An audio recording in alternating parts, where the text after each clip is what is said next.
തുടരും എന്ന ചിത്രത്തിന്റെ 5-ാം ദിവസത്തെ UAE ബോക്സ് ഓഫീസ് കളക്ഷൻ റിപ്പോർട്ടാണ് ഇന്ന് നോക്കാൻ പോകുന്നത്. വീഡിയോയിലേക്ക് മുൻപ് വീഡിയോ ലൈക്ക് ചെയ്യുക, ചാനൽ സബ്സ്ക്രൈബ് ചെയ്യുക. ഏപ്രിൽ മെയ് മാസം അങ്ങോട്ട് ധാരാളം ചിത്രങ്ങൾ OTT റിലീസ് ചെയ്യും. ചാനൽ ഭാഗം പരിശോധിച്ചാൽ ആ വീഡിയോയ്ക്ക് നിങ്ങൾക്ക് കാണാൻ വേണ്ടി സാധിക്കുന്നതായിരിക്കും. മോഹൻലാൽ, ശോഭന എന്നൊക്കെ പ്രധാന കഥാപാത്രങ്ങളായെത്തി തരുൺ മൂർത്തിയുടെ സംവിധാനത്തിൽ ഏപ്രിൽ 25-ാം തീയതി റിലീസിനെത്തിയ ചിത്രമായിരുന്നു തുടരും. ചിത്രത്തിന് അതിഗംഭീരമായ പോസിറ്റീവ് റെസ്പോൺസ് തന്നെയാണ് ഇപ്പോഴും പുറത്തുവന്നുകൊണ്ടിരിക്കുന്നത്.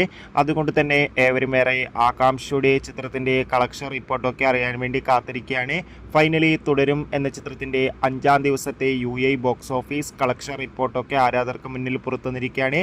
അതിഗംഭീരമായ ബുക്കിംഗ് ആണ് ഇന്ന് UAE നടക്കുന്നത്. അതുകൊണ്ട് തന്നെ 50 ലക്ഷം മുതൽ 1 കോടിക്ക് വരെ എന്നും കളക്ഷൻ നേടിയെടുക്കാൻ വേണ്ടി സാധിക്കുമെന്നാണ് ട്രാക്കിംഗ് റിപ്പോർട്ടുകൾ സൂചിപ്പിക്കുന്നത്. കാത്തിരിക്കാൻ നമുക്ക് തുടരും എന്ന ചിത്രത്തിൻ്റെ കൂടുതൽ ബോക്സ് ഓഫീസ് കളക്ഷൻ റിപ്പോർട്ടിനായി. ചിത്രം കണ്ടവരുടെ അഭിപ്രായം കമന്റ്